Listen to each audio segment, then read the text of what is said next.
Selamat pagi Mitra Buana dan saudara pendengar, berjumpa kembali dalam acara Talkshow PKK Menyapa dari 94,7 MHz Buana Asri FM bersama saya Dewi Ratih. PKK Menyapa untuk edisi hari ini akan membahas tema mengenai gertam cabai.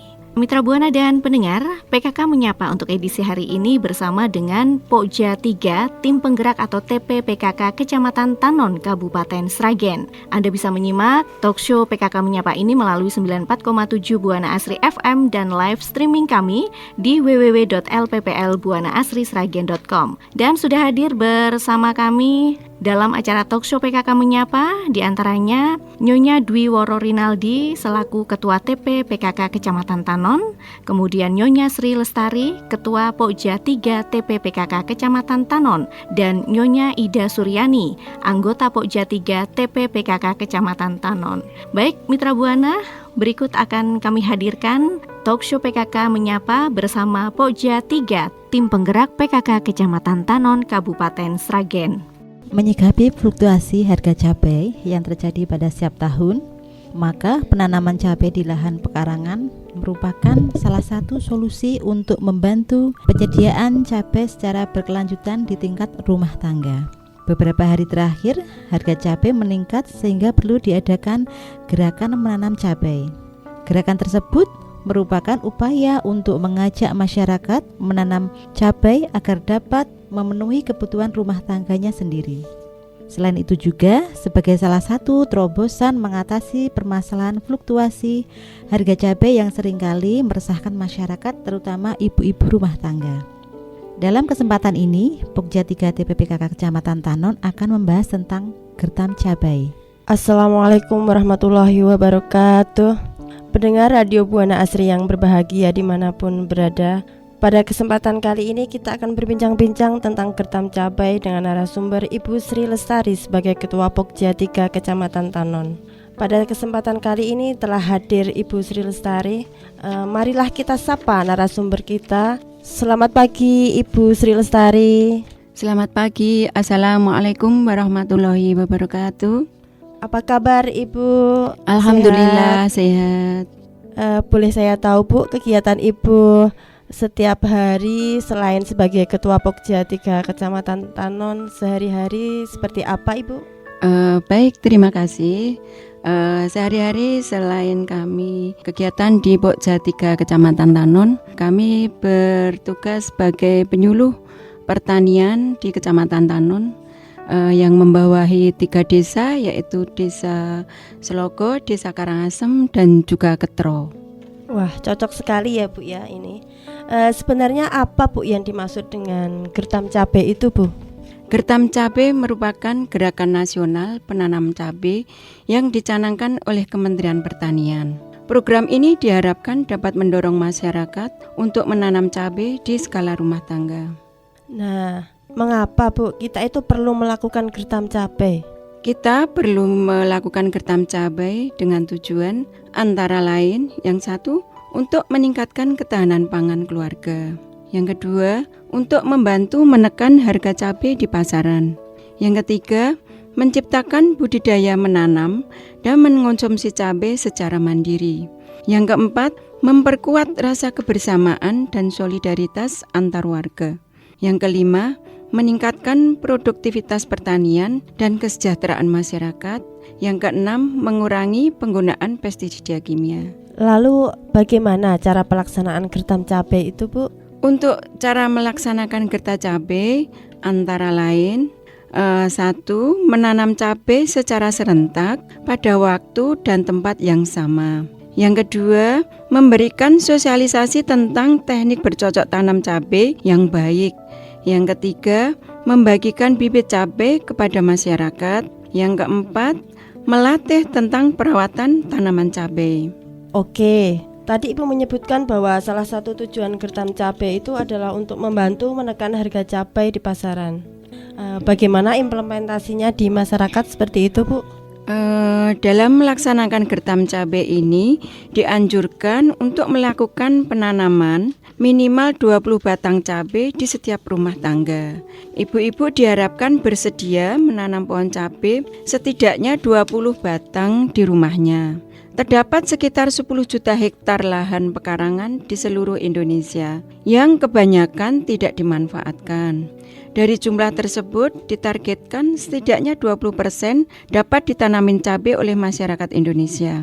Dengan menggandeng tim penggerak PKK, dimaksudkan bahwa program Gertam Cabai memerlukan bantuan ibu-ibu rumah tangga.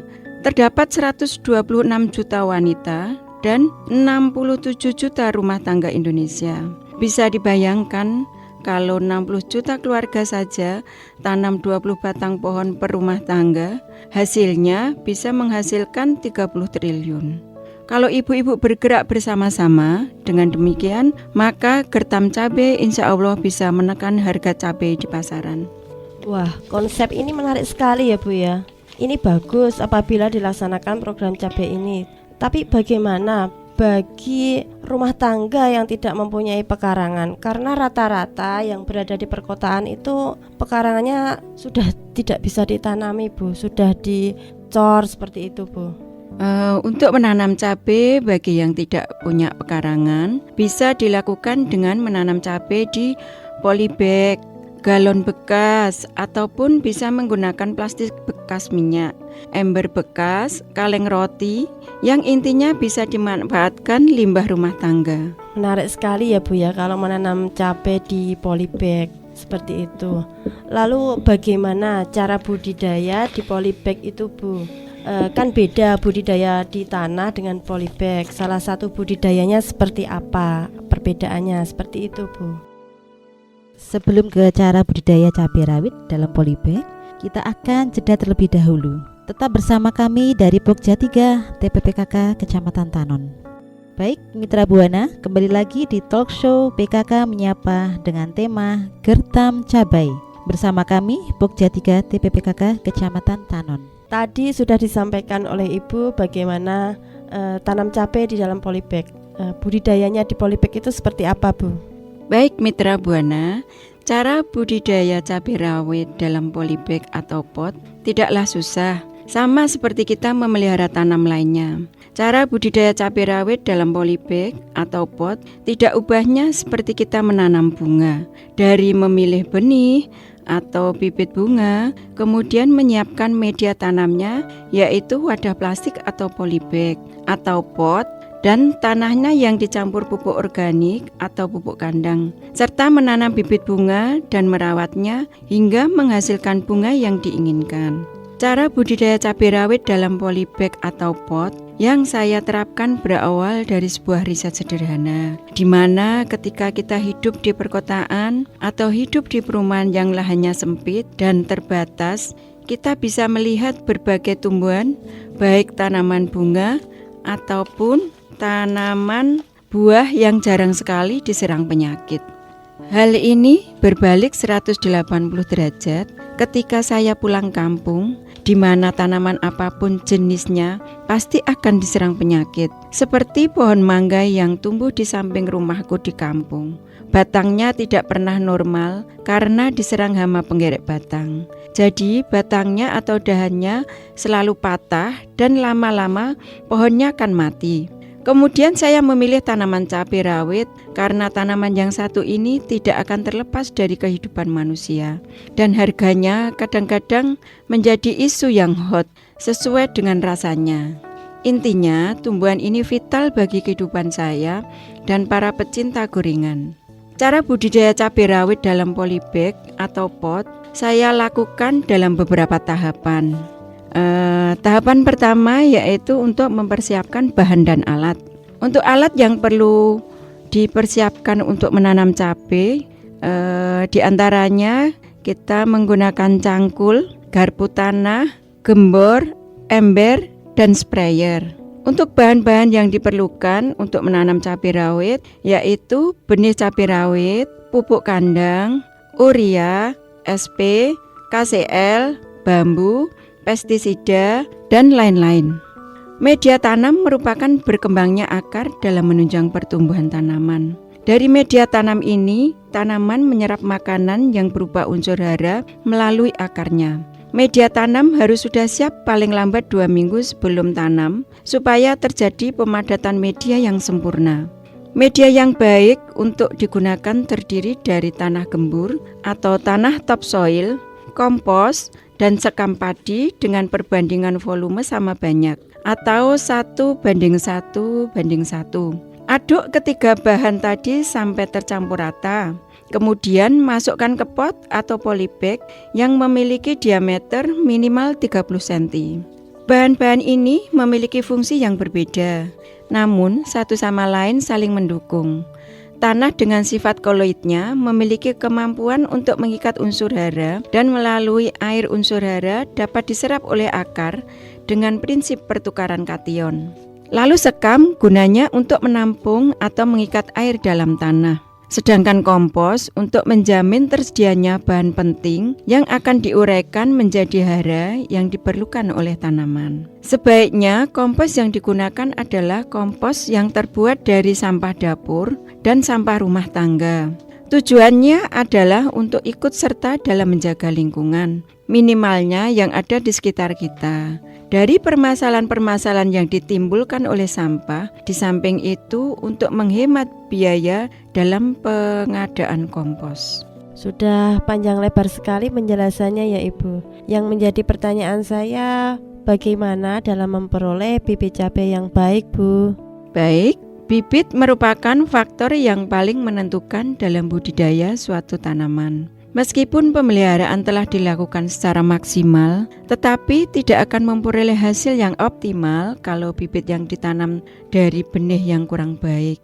Untuk memperoleh benih yang baik adalah yang pertama, pilih buah cabai yang sehat, lebih besar dari yang lainnya dan matang sempurna.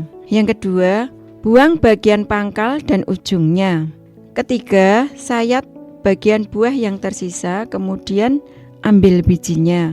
Yang keempat, jemur di tempat yang tidak terkena sinar matahari langsung selama 3 hari. Langkah berikutnya adalah menyemai benih yang sudah kering untuk dijadikan bibit. Kegiatan menyemai ini diawali dengan merendam benih dengan air hangat selama kurang lebih 30 menit. Selanjutnya, benih direndam sehari semalam dalam larutan perangsang akar. Benih yang masih mengapung setelah sehari semalam direndam harus dibuang. Karena apa? Karena benih tersebut pertumbuhannya tidak akan maksimal. Untuk benih yang tenggelam, bungkus dengan kain basah dan biarkan sehari semalam lagi. Keesokan harinya benih baru disemaikan. Persemaian harus disiapkan bersamaan dengan kegiatan merendam benih. Media yang digunakan berupa tanah gembur yang dicampur pupuk kandang yang sudah matang dengan perbandingan sama banyak. Masukkan media persemaian ke dalam plastik es yang diameternya 3-5 cm dan untuk tingginya cukup 6 meter saja. Basahi media dengan larutan perangsang akar hingga lembab. Selanjutnya, semailah benih satu persatu. Atasnya tutup dengan media tipis saja, supaya benih tidak terlihat. Selama benih belum tumbuh, kondisi media harus selalu lembab dan waspada terhadap pencurian benih yang dilakukan oleh semut. Benih siap dijadikan bibit dan pindah tanamkan apabila sudah memiliki 4 helai daun sempurna. Kalau untuk penyediaan nutrisi pada tanaman cabai di polybag itu bagaimana, Bu? Baik, untuk menyediakan nutrisi pada tanaman cabai di polybag dapat dilakukan dengan pupuk kimia diberikan setelah tanaman berumur 1 bulan. Pupuk yang diberikan adalah NPK 16-16-16 dengan cara melarutkan 10 gram NPK dalam 1 liter air. Kemudian larutan pupuk tersebut disiramkan pada tanaman sebanyak 200 ml atau 1 gelas aqua per pot per polybag. Pemberian nutrisi dilakukan berselang 10 hari sekali. Sebagai pupuk tambahan dapat juga diberikan air cucian beras, air cucian daging atau ikan, pupuk cair atau urin ternak, dan pupuk nabati seperti daun titonia. Air cucian beras atau air cucian daging ikan sebelumnya digunakan terlebih dahulu disaring. Urin ternak yang digunakan adalah yang sudah difermentasi. Dalam budidaya cabai itu kan tentunya ada hama dan penyakit yang mungkin dapat mengganggu pertumbuhan tanaman cabai di pot ya Bu ya. Terus bagaimana langkah-langkah untuk mengatasi hama dan penyakit pada tanaman cabai di pot seperti itu Bu? Tantangan yang cukup berat dalam budidaya cabai adalah serangan hama dan penyakit atau OPT. Hama yang banyak menyerang tanaman cabai antara lain ulat tanah, ulat geraya, ulat buah, kutu kebul, kutu daun, trips, dan tungau. Penyakit yang banyak menyerang antara lain virus kuning, busuk buah antraknus, layu fusarium, layu bakteri, bercak daun, sirkospora, dan rebah kecambah. Pengendalian hama penyakit dilakukan menerapkan prinsip pengendalian hama terpadu atau PHT, yaitu melakukan budidaya secara sehat yang diawali dengan pemilihan varietas tahan, benih yang bebas serangan OPT, perlakuan benih, sterilisasi media semai, penyiraman, sanitasi lahan, dan pemupukan secara teratur, serta pengamatan rutin setiap pagi dan sore. Pengamatan rutin pada pagi dan sore dilakukan karena umumnya hama menghinggapi tanaman pada pagi dan sore hari sampai malam. Jika ditemukan hama, langsung dilakukan pengendalian secara mekanik, yaitu dengan mengambil hama dan membunuhnya. Selanjutnya bisa juga disemprotkan pestisida nabati atau biopestisida seperti minyak serai wangi dengan dosis 1-3 cc per liter air, lalu yang ditambahkan dengan sedikit deterjen. Pestisida nabati lainnya bisa dibuat dari daun sirsak, daun mindi, daun bengkoang, bayam duri, bunga kembang pukul lempat, tembakau, dan lain-lain. Salah satu biopestisida yang dapat digunakan untuk pengendalian hama dan penyakit cabai. Nggih Bu, terima kasih. Itu tadi perbincangan kita tentang program Gertam Cabai bersama Pokja 3 TP PKK Kecamatan Tanon. Semoga dengan ini banyak ibu-ibu rumah tangga dari PKK yang lebih tertarik untuk menanam cabai sehingga bisa menghemat uang belanja dari ibu-ibu. Terima kasih banyak sudah berbagi informasi bersama kita dan juga para pendengar. Semoga bermanfaat. Sama-sama Ibu, terima kasih juga kepada para pendengar yang telah mendengarkan perbincangan pada hari ini. Akhir kata, wassalamualaikum warahmatullahi wabarakatuh. Waalaikumsalam warahmatullahi wabarakatuh. Demikian Mitra Buana dan saudara pendengar Talkshow PKK Menyapa dengan tema Gerakan Tanam atau Gertam Cabai bersama narasumber dari Pokja 3, tim penggerak PKK Kecamatan Tanon, Kabupaten Sragen, di antaranya Nyonya Dwi Woro Rinaldi, Ketua Tim Penggerak PKK Kecamatan Tanon, Nyonya Sri Lestari, Ketua Pokja 3, Tim Penggerak PKK Kecamatan Tanon, dan Nyonya Ida Suryani, anggota Pokja 3, Tim Penggerak PKK Kecamatan Tanon. Akhirnya, saya Dewi Ratih mengucapkan terima kasih atas perhatian Anda. Semoga bermanfaat, selamat berkarya, tetap semangat dan selamat pagi.